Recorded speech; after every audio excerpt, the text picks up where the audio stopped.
നിങ്ങളൊരു പെൺകുട്ടിയുടെ പേരൻ്റ് ആണോ എങ്കിൽ ഈ വീഡിയോ മുഴുവനായിട്ട് കാണണം.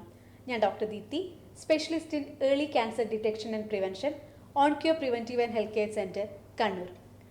പലപ്പോഴായി നമ്മൾ കേട്ടുകൊണ്ടിരിക്കുന്ന ഒരു ചോദ്യമാണ് ക്യാൻസറിനെതിരെ ഫലപ്രദമായുള്ള എന്തെങ്കിലും മെഡിസിൻസ് അവൈലബിൾ ആണോ എന്നുള്ളത്. ഇന്ന് ക്യാൻസറിനെതിരായിട്ടുള്ള ഫലപ്രദമായിട്ടുള്ള മെഡിസിൻസ് അവൈലബിൾ ആണ്.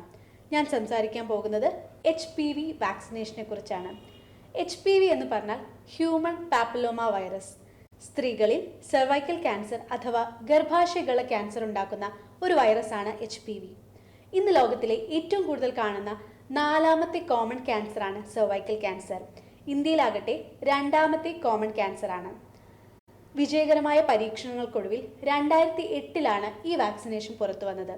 ഈ വാക്സിനേഷൻ 100% എഫക്റ്റീവുമാണ്, സേഫുമാണ്.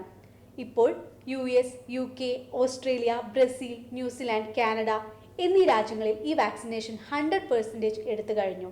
ഇന്ത്യയിലും ഈ വാക്സിനേഷൻ ഡ്രൈവുകൾ നടന്നുകൊണ്ടിരിക്കുകയാണ്. സെർവൈക്കൽ ക്യാൻസറിന് പുറമെ oral and oropharyngeal cancers, anal cancers, penile cancers, vaginal cancer, vulva cancers ഇവയ്ക്കെതിരെയും ഈ വാക്സിനേഷൻ ഫലപ്രദമാണ്. പെൺകുട്ടികൾക്ക് മാത്രമല്ല ആൺകുട്ടികൾക്കും ഈ വാക്സിനേഷൻ എടുക്കാവുന്നതാണ്. 9 വയസ്സ് മുതൽ 14 വയസ്സ് വരെയുള്ള കുട്ടികൾക്ക് 2 ഡോസ് ആയിട്ടാണ് ഈ വാക്സിനേഷൻ നൽകേണ്ടത്. ആദ്യത്തെ ഡോസ് കഴിഞ്ഞ് 6 മാസം കഴിഞ്ഞാണ് 2ാമത്തെ ഡോസ് എടുക്കേണ്ടത്. 15 വയസ്സ് മുതൽ 26 വയസ്സ് വരെയുള്ളവർക്ക് 3 ഡോസ് ആയിട്ടാണ് ഈ വാക്സിനേഷൻ നൽകുന്നത്. ആദ്യ ഡോസ് കഴിഞ്ഞ് 2 മാസം കഴിഞ്ഞ് അടുത്ത ഡോസ്, 3ാമത്തെ ഡോസ് 6 മാസം കഴിഞ്ഞാണ് എടുക്കേണ്ടത്. 26 വയസ്സ് മുതൽ 45 വയസ്സ് വരെയുള്ളവർക്കും ഒരു ഡോക്ടറുടെ നിർദ്ദേശപ്രകാരം ഈ വാക്സിനേഷൻ എടുക്കാവുന്നതാണ്.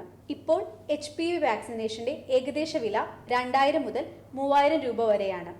ഇത് ഒരു ജീവന്റെ വിലയാണെന്ന് ഓർക്കുക. രോഗം വരാൻ കാത്തിരിക്കാതെ രോഗം വരാതിരിക്കാനുള്ള ഈ വഴി ഓർമ്മിക്കൂ. അധികമാരും ശ്രദ്ധിക്കാത്ത ഈ കാര്യം ശ്രദ്ധിക്കൂ.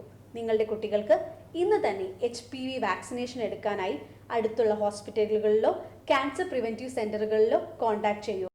ഇവരുടെ ഈ പ്രായത്തിൽ HPV വാക്സിനേഷൻ നൽകിയാൽ ക്യാൻസർ എന്ന മഹാരോഗത്തിൽ നിന്ന് അടുത്ത തലമുറയെയാണ് നമ്മൾ രക്ഷിക്കാൻ പോകുന്നത്. ഈ അവസരം ഉപയോഗപ്പെടുത്തൂ. താങ്ക്